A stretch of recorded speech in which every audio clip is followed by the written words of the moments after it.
प्रेरणास्पद कथा YouTube channel पर मैं धनंजय जैन आप सभी का हार्दिक अभिवादन करता हूँ। दोस्तों, एक वन में एक कौवा रहता था। संतुष्ट था। एक बार अपनी ऊंची उड़ान भरते हुए घूमते फिरते एक सरोवर के तट पर आया और उसने वहां पर देखा एक स्वच्छ अच्छ दूध से धुला हुआ जैसे हंस पानी के ऊपर तैर रहा था। उसे वो देखते ही रह गया। उसकी नजर उस हंस से हटी नहीं रही थी। मन ही मन सोचने लगा, आह, कितना अद्वितीय सौंदर्य है इसका, क्या रूप है और किस शालीनता के साथ वो तैर रहा है। मुझे तो लगता है संसार का सबसे सुंदर पक्षी यदि कोई है तो यही है।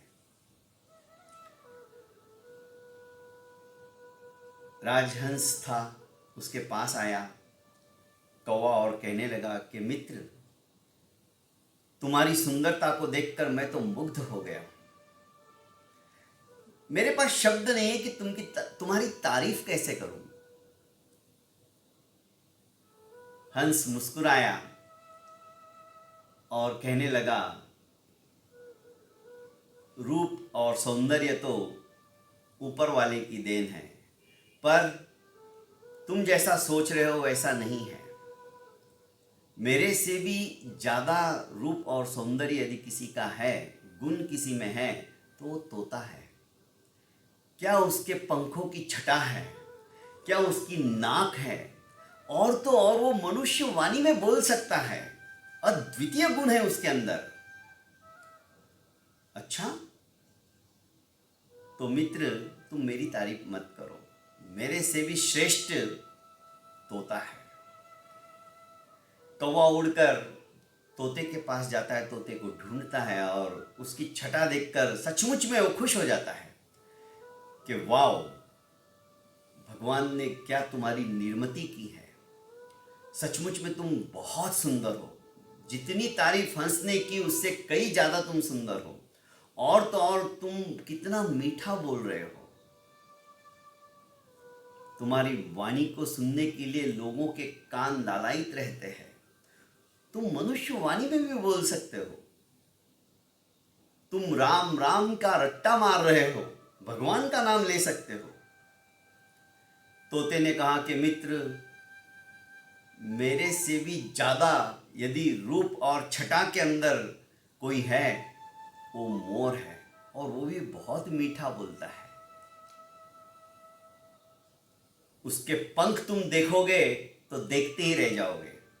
संसार में सर्वश्रेष्ठ पक्षी यदि कोई है तो वो मोर है। और हमारे हिंदुस्तान के अंदर तो मोर को राष्ट्रीय पक्षी घोषित किया गया है। तुम मोर को देखोगे तो बाकी सब भूल जाओगे। ढूंढता रहा मोर को ये कौवा, आखिर घूमते फिरते चिड़ियाघर में पहुंच गया। पर वहां जाकर जब उसने मोर को देखा, मोर की छटा देखी और हल्की हल्की बूंदाबांदी हो रही थी, तो मोर ने अपने पूरे पंख फैलाकर नृत्य करना चालू कर दिया था। आह, क्या अद्भुत दृश्य! स्तब्ध हो गया। निर्निमेष दृष्टि से कौवा उसे देखता ही रह गया। आखिर जब मोर का नृत्य समाप्त हुआ तो उसने कहा कि मित्र, सचमुच में मैं हंस के पास गया, तोते के पास गया और अंत में आपके पास आया हूं, तो आप जैसा रूप और सौंदर्य मैंने पृथ्वी के ऊपर और किसी का नहीं देखा। मोर अपने आंखों से आंसू बहाते हुए बोला कि तुमने मेरे पैर देखे हैं, वो कैसे हैं?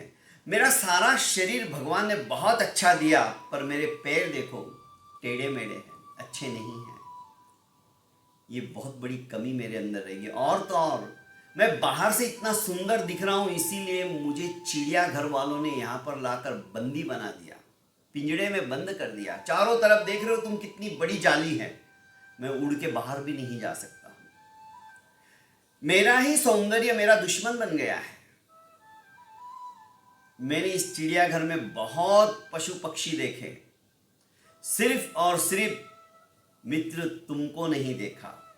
तुम आजाद हो, स्वच्छंदता के साथ कहीं पर भी उड़ सकते हो, घूम सकते हो, फिर सकते हो। किसी ना किसी में कोई ना कोई कमी रहती। जैसे कि तुमने कहा वार्तालाप के दौरान, कौवे ने कहा कि मेरी तो कोई आवाज़ भी नहीं सुनता है, मैं जहाँ पर भी जाता हूँ तो लोग मुझे दुत्कार देते हैं, फटकार देते हैं, पत्थर मार के भगा देते हैं।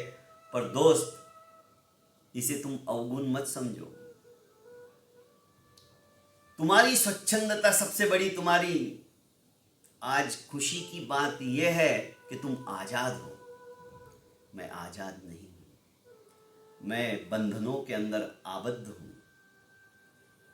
तुम्हारी स्वच्छंदता कितनी, तुम कहीं पर भी कभी भी जा सकते हो, तुम स्वयं अपने मालिक हो। मैं इस पिंजड़े को तोड़कर बाहर नहीं निकल सकता। तोते को भी कोई ना कोई पकड़ लेगा और पिंजड़े में डाल देगा।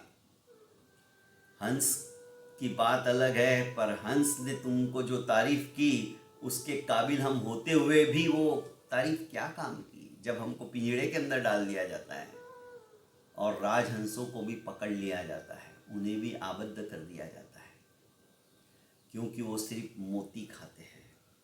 और राजा महाराजा भी उनको पकड़ लेते हैं, शिकारी द्वारा उनको अपने जाल में बिछाकर फंसा लेते हैं। तुम सिर्फ एक ऐसे हो मित्र जो तुम्हें कोई दूर दूर तक छूने की कोशिश भी नहीं करेगा। इसलिए सबसे ज़्यादा अच्छे तुम ही हो, मुझे तो ऐसा लगता है। मोर के द्वारा अपनी तारीफ सुनकर, प्रशंसा सुनकर कौवा सोचने लगा, मैं किससे तुलना कर रहा हूं अपनी? कभी हंस से करता हूं, कभी तोते से करता हूं, कभी मोर से करता हूं। मुझे किसी से तुलना करने की जरूरत नहीं। मैं अपने आप में मस्त हूं, अपने आप में मुझे व्यस्त रहना चाहिए। और दोस्तों, यही बात हमारे ऊपर भी लागू होती है। हम फटाक से किसी ना किसी के साथ तुलना करने लग जाते हैं। हम अपने आप को नीचा स्वयं समझने लग जाते हैं। दोस्तों, हम किसी से कम नहीं हैं। हमारे अंदर जो गुण है वो शायद किसी और के अंदर नहीं होंगे। रूप और सौंदर्य मिलना एक अलग बात है दोस्तों, पर आपके अंदर जो अच्छाई का गुण है, आपके अंदर जो दान देने की वृत्ति का गुण है, आपके अंदर जो नेकी की भावना का गुण है, इन गुणों को विकसित करो। यह जो सौंदर्य मिलता है ना, वो तो ऊपर वाले की देन है, पर जो ये मिठास का सौंदर्य है, वाणी का सौंदर्य है, वो आपके अपने पास है। वो माधुर्य का जो सौंदर्य है वो आपके अपना है। आप उसे विकसित करके जन जन के हृदय के अंदर अपना स्थान स्थापित कर सकते हो। बहुत बहुत धन्यवाद दोस्तों। कहानी छोटी सी है, पर ये कहानी हमें बहुत कुछ सिखा के चली जाती है। हम अपनी तुलना कभी भी किसी से नहीं करेंगे। हम अपने आप में सर्वगुण संपन्न बनने की ताकत रखते हैं।